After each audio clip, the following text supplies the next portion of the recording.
안녕하세요. 책사랑방입니다. 오늘도 반갑습니다.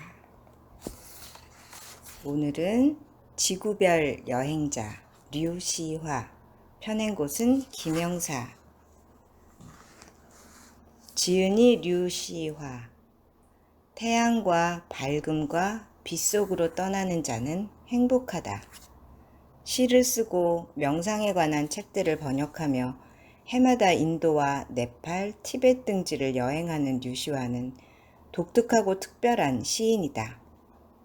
지구별 여행자는 그가 15년에 걸쳐 인도 대륙을 여행하면서 얻은 삶의 교훈과 깨달음의 기록이다.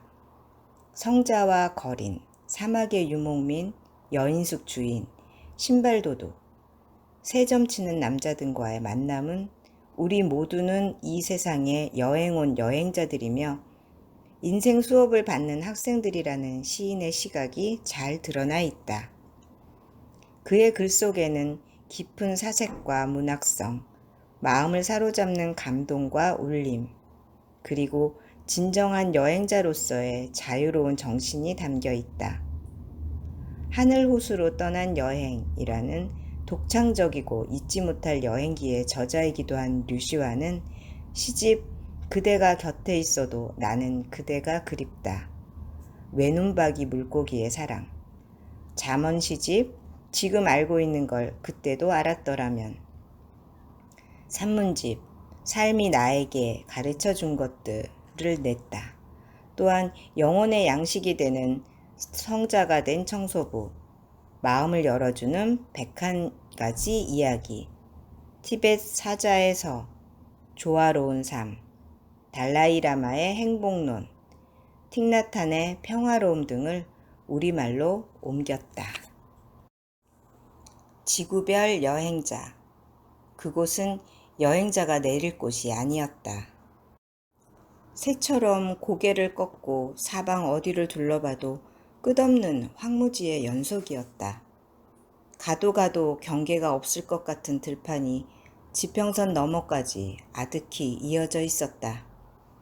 반얀나무인지 보리수나무인지 모를 커다란 나무들만 수백 미터 간격으로 군데군데 한 그루씩 서 있을 뿐이었다. 그것이 전부였다. 마치 어느 화가의 그림 속에 들어와 있는 것처럼 땅과 하늘과 나무가 있지만 어느 것 하나 미동도 하지 않았다. 먼 허공에서 날개짓하고 있는 한 마리 검은 새만이 유일하게 그곳이 현실 속 공간임을 말해주고 있었다. 어쩌면 그 새도 나처럼 길을 잃었을지 모를 일이었다. 어디로 갈 것인가? 나는 망연자실해졌다. 여행자가 가장 힘들 때는 길이 없을 때가 아니라 길이 너무 많을 때다. 넓은 운동장에서 혼자 제식 훈련을 하는 사람처럼 나는 배낭을 맨 채 동서남북으로 방향을 바꿔보았다. 그래도 마찬가지였다. 이런 곳에서 기차가 정차한 이유를 알 수가 없었다. 누구를 탓할 일이 아니었다. 한순간의 충동에 이끌려 기차를 내린 것이 잘못이었다. 그때 나는 단조롭게 반복되는 차창밖 풍경을 바라보며 반쯤 졸음에 빠져 있었다. 그런데 기차가 이유 없이 들판 한가운데 멈춰섰고 그 틈을 타 충동적으로 배낭을 들고 기차에서 뛰어내린 것이다. 내가 내리자마자 기차는 보란듯이 달아나 버렸다. 그리고 하는 사이에 나는 북인도 안드라 프라데시주의 한 간이역에 나침반도 없이 홀로 남겨지고 말았다. 아무도 날 알지 못하는 시간과 공간마저 지워진 낯선 세계로 떠나고 싶다는 것이 내 오랜 꿈이었다. 그런데 갑자기 그 꿈이 실현된 것이다.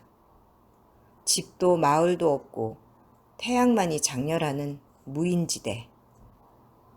언제까지나 그곳에 막연히 서 있을 순 없는 일이었다. 어디로든 가야만 했다. 삶이 그런 것인지도 모른다. 너무 오래 정지해 있을 수 없는 것. 너무 오래 망설이면 오히려 엉뚱한 선택을 하기 마련이다. 나는 배낭을 추스려 메고 터벅터벅 지평선을 향해 걷기 시작했다. 태양이 즉각적으로 머리 꼭지를 지저대며 집요하게 뒤쫓아왔다. 그야말로 나는 볼록 렌즈에 태워지는 한 마리의 개미나 다를 바가 없었다. 때론 그런 것이다. 자이든 타이든 어느 순간 우리는 아무도 없는 진공상태 같은 곳에 던져진다. 길은 가도 가도 끝이 없다. 그곳에선 내가 누구인지도 모르고 어딘가를 향해 가는 것조차 무의미하다. 얼마 안가 물병의 물도 바닥이 났다. 샌들 신은 발에는 어느 틈엔가 사막에서 자라는 가시풀들이 잔뜩 박혀 있었다. 태양이 계속해서 나를 따라오고 반면의 시간은 마냥 정지한 듯 했다. 그때 나는 저만치 앞에서 걸어가고 있는 또 다른 사람 하나를 발견했다. 놀란 나는 그를 소리쳐 불렀다. 그런데 자세히 보니 그것은 배낭을 메고서 걷고 있는 또 다른 나였다. 나는 그 또 다른 나를 향해 걸어가고 있었던 것이다. 그 미래의 나를 향해.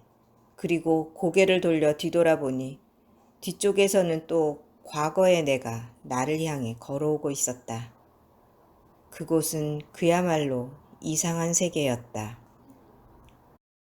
태양이 장렬하고 나무들이 드문드문 서 있는 현실 세계였지만 동시에 그 세계에는 어렸을 때의 나도 있고 청년기의 나도 있고 노년기를 맞이한 나도 있었다. 북인도의 한 들판을 걷고 있는 중이었지만 사실은 나 자신을 향해 걸어가고 있었던 것이다.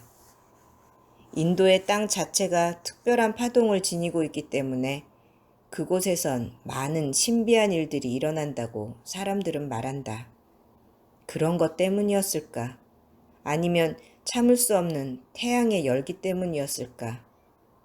나는 북인도 들판을 걷고 있는 수많은 나를 보았다. 그 수많은 나가 한 장소에 공존하고 있었다.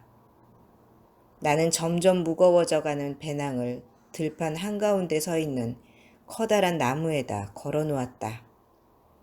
손가락에 끼고 있던 반지도 뽑아서 배낭 속에 집어넣었다. 희망이 보이지 않을 때는 아무리 가벼운 것도 무거운 법이다. 그렇게 반나절이 넘도록 나는 걷고 또 걸었다. 이젠 너무 멀리 와서 처음의 자리로 돌아갈 수조차 없었다. 어쩌면 나는 그런 사람이 되어버렸는지도 모른다. 이미 너무 멀리 와버렸기 때문에 처음의 자리로 되돌아갈 수가 없게 된. 아무것도 없는 그 풍경을 견딜 수 없어서 나는 일부러 두 손을 망원경처럼 오므려 갖고 사방을 둘러보았다. 그때였다.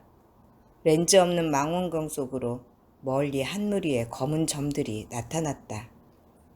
나는 혼신의 힘을 다해 그곳으로 달려갔다. 들판 한가운데 집시들의 천막 몇 채가 원을 그리며 서 있었다. 내가 숨을 헐떡이며 다가가자 갑자기 커다란 눈을 한 어린 집시 소녀가 나타났다. 소녀는 지평선 끝에서 걸어온 나를 보고 놀라기는커녕 마치 내가 자기의 오랜 친구나 되는 것처럼 뭐라고 떠들어댔다. 손짓 발짓으로 봐서 자기네 식구들이 염소를 데려오려고 저쪽으로 갔는데 혹시 못 받느냐는 뜻 같았다. 내가 고개를 젓자 소녀는 그럴 리 없다고 머리를 갸우뚱거리며 내가 온 방향으로 걸어갔다. 집시들의 천막은 지저분하긴 하지만 누더기 천조각들을 이어붙인 훌륭한 퀼트 작품이었다. 그 천막들 앞에 서서 사방을 둘러보니 지구가 둥글다는 걸 새삼 실감할 수 있었다. 멀리 지평선들이 둥글게 휘어지고 내가 서 있는 그곳이 세상의 중심인 것처럼 느껴졌다. 천막 앞에 쭈그리고 앉아 발바닥에 박힌 가시들을 뽑고 있는 사이 어스름이 물려오고 집시들이 하나 둘 염소들을 이끌고 천막으로 돌아왔다. 어떤 염소는 끌려오기 싫은지 고개에 잔뜩 힘을 주고 뒤로 뻗딩긴 채로 끌려왔다. 아까 만난 그 소녀는 어떻게 발견했는지 내가 나무에 걸어놓은 배낭을 낑낑거리고 들고 돌아왔다. 내가 고맙다고 말하자 소녀는 괜찮다고 웃으면서 손사래를 쳤다. 난데없는 외국인 여행자의 출연에 집시 처녀들은 연신 까르르 웃어대고 노인들은 내가 내놓은 접대용 담배를 긴장한 손가락으로 꼬나물었다. 나도 어느새 한낮에 시련을 잊고 아이들과 장난을 쳤다. 해가 뉘엿뉘엿 지고 집시들은 침묵과 평화로움 속에 한 지친 여행자를 말없이 받아들였다. 가진 것은 없지만 마음은 넉넉한 사람들이었다. 그들은 내게 어디서 왔으며 어디로 가는 중인지조차 묻지 않았다. 그렇다. 지친 여행자에게는 아무것도 묻지 않아야 한다. 그는 이미 많은 여정을 지나왔을 테니까. 힌두어로 손님은 약속 없이 찾아오는 사람이란 뜻이다. 나는 그들에게 말 그대로 손님이었던 것이다.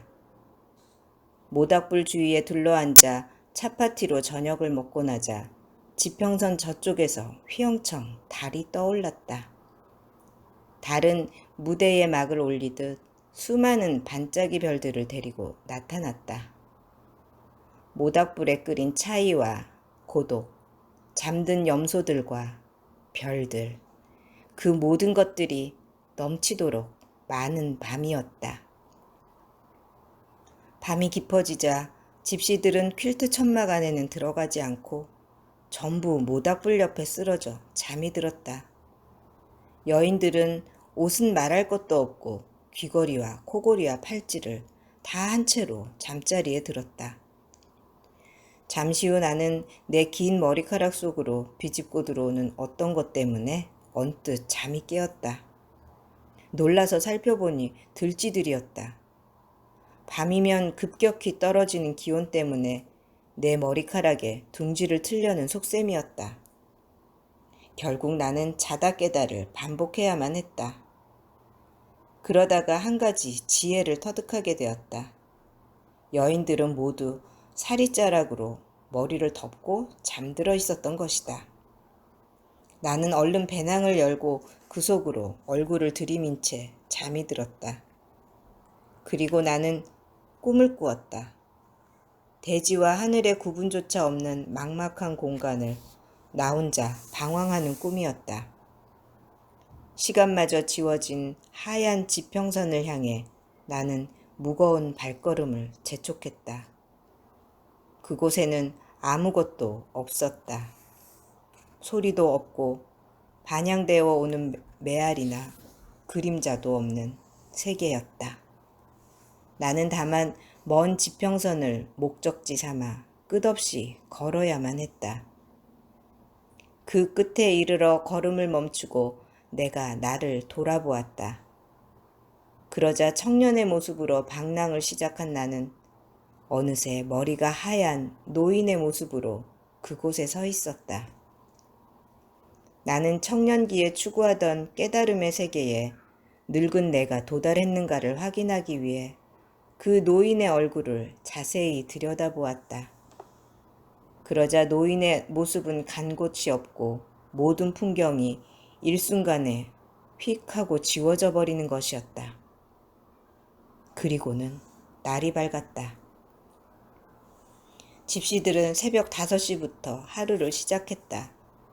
나는 그것을 다 알고 있었지만 일어나기가 싫어 아침이 올 때까지도 배낭 속에 얼굴을 집어넣은 채 자는 척하고 누워 있었다. 하지만 태양의 열기 때문에 배낭 속이 후끈거려 더 이상 누워 있을 수가 없었다.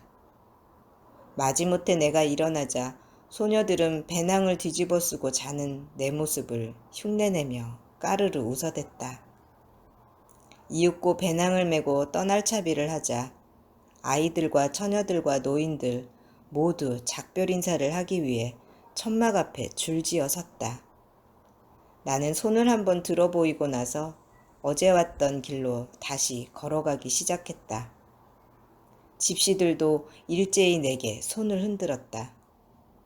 한참을 가다 뒤돌아보니 그때까지도 집시들이 천막 앞에 서서 손을 흔들고 있었다. 100m를 가서도 200m를 가서도 마찬가지였다. 뒤를 돌아볼 때마다 집시들은 그곳에 한 줄로 서서 여전히 내게 손을 흔들고 있었다. 들판이 너무 평지라서 헤어지기가 그만큼 어려웠던 것이다. 그렇게 지평선 너머로 점이 되어 사라질 때까지 집시들과 한 지구별 여행자는 손을 흔들고 또 흔들었다. 다시는 만나지 못할 가장 긴 이별의 순간이었다. 자유를 찾아 생각의 비좁은 골방을 떠나 세상 속으로 가는 것이나 또 자유를 위해 스스로 동굴 속으로 들어가 버리는 것이나 둘 다 삶의 여행임에는 다름이 없으리라. 그 여행이 너무도 힘들어 감당하기조차 어려운 순간이 올지라도 여행자에게는 그 여행을 이끌어주는 소중한 빛이 있다. 내게 끝없이 손을 흔들어주던 그 집시들처럼. 나는 광막한 무인지대를 지나 태양의 볼로겐즈 속을 다시 통과하면서 철길이 있는 간이역으로 돌아왔다. 둥근 지구 저편으로 집시들의 천막도 아득히 멀어져 갔다. 오늘도 들어주셔서 감사합니다. 사랑합니다. 축복합니다. 오늘도 제가 당신을 응원합니다.